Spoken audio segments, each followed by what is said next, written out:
Foi quem, em tempos, disse "somos todos Centeno", a propósito das cativações levadas a cabo pelo antigo Ministro das Finanças. Mário Centeno, agora, anos depois, decidiu esta semana estar fora da corrida a Belém.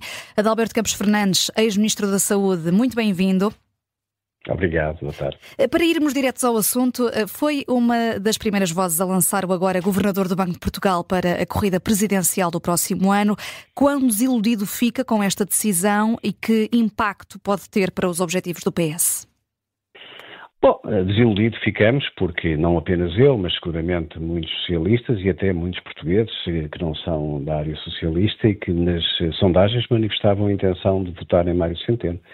Eu creio que era uma mais-valia para o processo democrático. É uma personalidade que tem trabalho reconhecidamente feito na última década, fez muito pelo país, tem um perfil mais técnico, aliás, até menos político, e nós tínhamos a expectativa, quando muitos de nós lançaram um nome, de que pudesse ser uma aposta e que pudesse ser um desafio que ele aceitasse.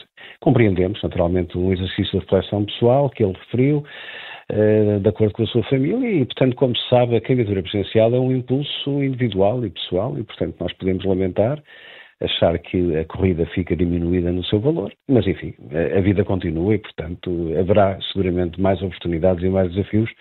O Mário Centeno ainda é muito jovem e, portanto, tem muito caminho e muito tempo pela frente. Acredita que pode vir a ser reconduzido no Banco de Portugal, ou tendo em conta a tensão que é evidente entre Mário Centeno e o atual governo, isso não deve acontecer? Olha, não sei, o Governo disse que era extemporâneo e eu concordo com o Governo, é extemporâneo discutir algo que tem pela frente ainda muitos meses de caminho. O que eu digo é aquilo que muita gente tem dito, é pena que o país sobre matérias fundamentais não se entenda e não haja continuidade de políticas e para determinado tipo de lugares não prevaleça o princípio positivo do checks and balance. Enfim, muitas vezes termos em posições que são importantes pessoas que têm até um posicionamento técnico ou até político diferente. É positivo, qualifica a democracia e aqui não se trata de uma nomeação política nem partidária, trata-se de uma nomeação de um perfil profissional, técnico, financeiro, de alguém que está acima de qualquer dúvida em termos de competência ou de reputação nacional e internacional. Vamos ver. Adalberto Campos Fernandes, deixe-me só fazer-lhe aqui uma pergunta que tem a ver com a forma como Mário Centeno chegou a governador do Banco de Portugal, que na altura foi muito contestado por ter passado diretamente do lugar de Ministro das Finanças para governador, e isso foi contestado inclusivamente pelo partido que agora está no governo.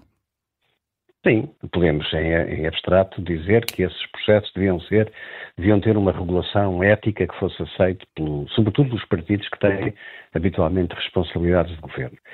Isso é uma questão. Outra questão é saber se depois disso o desempenho dele e as qualificações dele e a sua habilitação específica para o lugar são adequadas. Eu penso que não há aqui punições nem castigos retroagidos. Quer dizer, eu em abstrato posso dizer que provavelmente isso teria sido melhor que não acontecesse, que houvesse um período, digamos, de afastamento mínimo, mas essas matérias devem ser matérias que relevam muito para aquilo que é o código ético da vida democrática e que nesta matéria os dois maiores partidos que têm sido governo muitas vezes esquecem de o praticar. E agora, passando à frente, e uma vez que Mário Centeno está fora da corrida, António José Seguro tem estado muito ativo, no seu ressurgimento na vida política nacional e a refletir também sobre a hipótese de uma campanha presidencial. Acha que ele é a figura que se segue no Partido Socialista ou está a haver outros nomes? Como disse no princípio, o impulso presidencial é individual e, portanto, nós não sabemos ao dia de hoje se todas aquelas pessoas que são da área ou que têm proximidade ao Partido Socialista se manifestaram a sua vontade. Uma coisa é certa, o António José Seguro preenche os requisitos que o qualificam como um candidato presidencial. Acima de tudo, ele tem duas características que a mim lhe agradam. É um homem decente, do ponto de vista dos princípios e do seu comportamento individual e político, e posiciona-se, vê a sociedade e vê o mundo como muitos de nós vê, e vê na moderação uma virtude e não um defeito. Agora, há mais caminho. Eu acho que o secretário-geral do Partido Socialista tem sido prudente, porque o partido não se deve intrometer, nem deve atropelar aquilo que são as iniciativas individuais, deve deixar tempo ao tempo. Agora, uma coisa é certa, o PS não pode cair no erro, quando essa questão se colocar, de ver a sua área política dividida e, portanto, deve expressar o apoio a um único candidato. E isso esperemos que aconteça daqui por alguns meses, enfim, quando estiver definido o quadro das vontades individuais. Neste momento tudo indica que o António José Seguro estará próximo de manifestar essa vontade. Mas, enfim, existem outros militantes e áreas e pessoas da área do PS com António Vitorino tem sido também falado e até será o mais desejado na direção do PS. Acredita que pode avançar, apesar de estar há pouco tempo no Conselho Nacional para as Migrações? É verdade, mas repara, o mais importante é ser desejado no país. O país precisa de se reconhecer numa personalidade que ocupa a mais alta magistratura do Estado e que seja alguém em quem os portugueses se revejam. O meu receio é só sou-lhe franco, é que este sentimento populista que há, antipolítica, antipartidos, da criação de heróis instantâneos, da criação de ficções, possa ser um fator de perturbação para a própria qualidade da democracia. Nós precisamos que a política seja enobrecida, seja valorizada, seja respeitada, e nesse aspecto Mário Centeno trazia valor, naturalmente António José Seguro também, e António Vitorino é uma pessoa de enormíssima qualidade, uma pessoa muito, muito inteligente. Mas quando falou nessa questão do reconhecimento, considera que António José Seguro tem mais reconhecimento do que António Vitorino? Não estou a falar em reconhecimento. Aqui há dois aspectos. Há a notoriedade, enfim, ambos estão fora da política há muito tempo. O António Vitorino há muito mais tempo fora da vida política, há quase 30 anos. O António José Seguro saiu, afastou-se há uma década e isso, de certa maneira, tem implicações naquilo que possa ser o reconhecimento imediato das pessoas na rua e a notoriedade pública. Agora, os percursos são diferentes, as características pessoais são diferentes. Qualquer um deles tem, quanto a mim, características adequadas para vir a ser candidatos presidenciais, mas depende da vontade deles e depois depende do partido a seguir fazer uma análise e, em função dessa análise, expressar o apoio à personalidade que entender que está mais adequada. Estas eleições vão ser muito atípicas porque é um fator novo, não é? É um elemento novo que está dentro do jogo, que nós temos pela frente e, portanto, nós não sabemos. Que há uma segunda volta. É um fator que se chama Gouveia e Melo e que tem surgido à frente em todas as sondagens. Tendo em conta esse fator, acha que o candidato escolhido ou, enfim, apoiado pelo Partido Socialista deve colocar-se mais ao centro do espectro político ou mais um agregador das esquerdas? Nós estamos, que é conhecida a minha posição, não vale a pena referir, e portanto eu sobre essa matéria sempre disse e mantenho que as sociedades se realizam no seu reformismo ao centro e é no centro que está o pulsar e a vitalidade da sociedade. E portanto sobre essa matéria não há nenhuma dúvida e aliás o que é preciso é reconciliar os portugueses com a democracia parlamentar, com a democracia liberal e isto não se faz com alianças ou alinhamentos com qualquer extremo. Portanto, nessa matéria estamos esclarecidos. Outra coisa é saber se nós temos protagonistas civis, civilistas, democratas, republicanos, com história na vida pública, que sejam capazes de promover essa reconciliação dos portugueses com a política e que os portugueses não estejam tentados a fazer uma experiência de que há uma certa frustração com os atores políticos, há um certo cansaço, vamos talvez experimentar aqui uma coisa diferente, talvez um exercício de autoridade mais simbólica. Acha mesmo que é isso que representa ou que será Gouveia e Melo caso seja eleito Presidente da República? Não lhe reconhece qualidades políticas? Com certeza que lhe reconheço. Bem, políticas não lhe reconheço porque ele nunca foi um político. Enfim, foi um grande militar, um bom militar e, portanto, exerceu com grande competência as suas funções, por onde passou, e também teve um papel importante na organização logística e do processo de vacinação da Covid-19. Agora, não vale a pena ouvir as questões. O Almirante Gouveia Melo não é um político. Daí não vai mal ao mundo, tem os seus direitos civis completamente assegurados, tem mais de 35 anos, tem respeitabilidade, merece o respeito de todos nós e poderá vir a dar um bom Presidente da República, não está isso em causa. A questão é no ponto de partida saber se a democracia se deve reconciliar com a política e se tem atores políticos que possam fazer essa reconciliação. Enfim, repare, não tenho memória na Europa, a não ser nas monarquias constitucionais, não tenho memória de na Europa existir um chefe de Estado militar. O último que nós tivemos, como sabe, foi o general Ramalhientes. A seguir ao 25 de Abril, foi numa circunstância muito especial de reabilitação do institucionalismo, do período constitucional, enfim, tínhamos saído de um período revolucionário.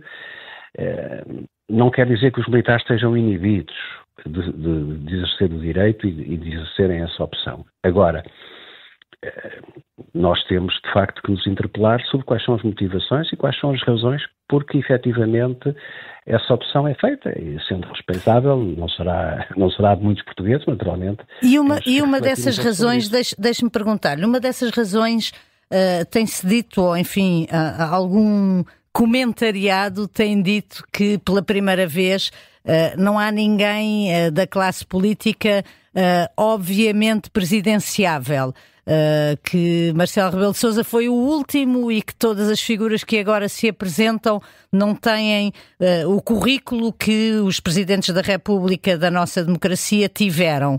Está de acordo com isso ou acha que isso é uma desadequação de olhar para uma democracia que vai crescendo e que obviamente vai perdendo os seus fundadores, mas continua a ter ativos políticos que possam... Infelizmente é uma tendência que não se esgota no processo presidencial. Olhamos para o Parlamento, não se esgota em Portugal, é um processo europeu. Nós temos vindo, enfim, década após década, temos vindo a uma certa... eu diria, banalização da ação política, de alguns atores políticos. Isso não é um problema apenas português, e isso tem, aliás, contribuído para que o desprestígio das instituições e da democracia favoreça o crescimento de uma certa revolta, de uma certa frustração que se exprime nos extremos. Agora, é evidente, quando nós olhamos para as sondagens, nós vemos esta coisa curiosa, é que os melhores cotados nas sondagens são personalidades que não se vão candidatar, nomeadamente António Guterres, António Costa e até Pedro Passos Coelho.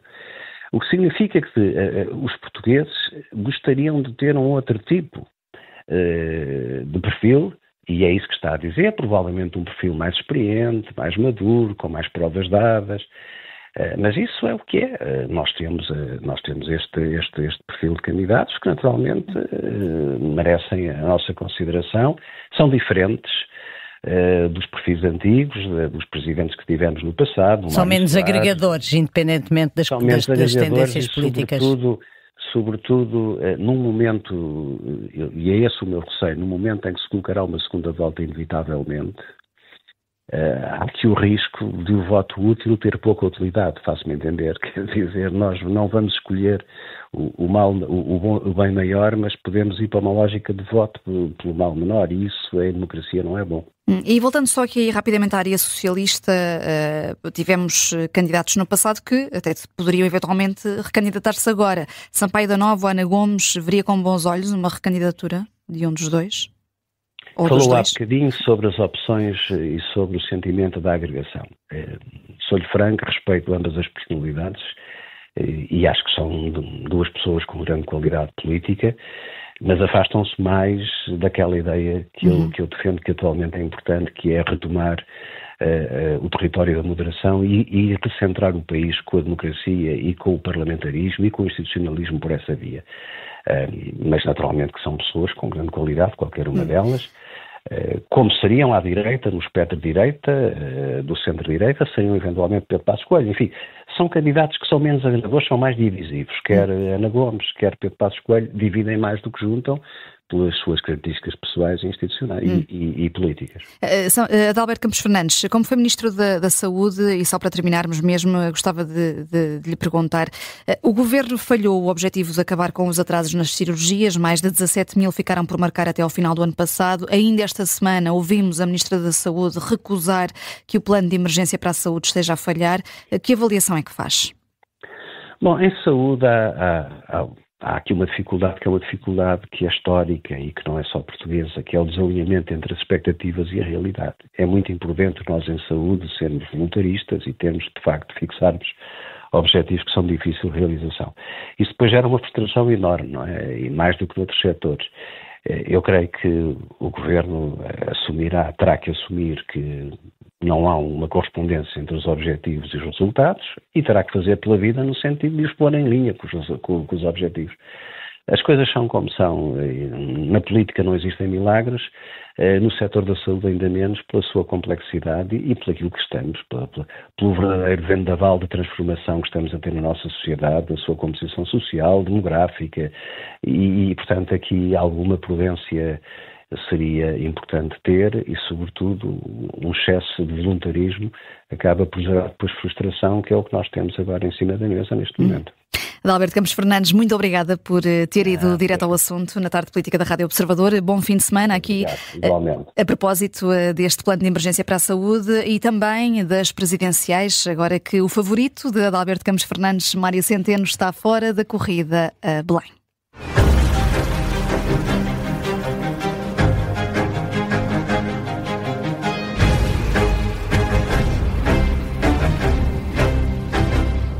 Se gostar deste podcast, pode seguir, dar 5 estrelas e comentar o episódio na Apple Podcasts ou no Spotify.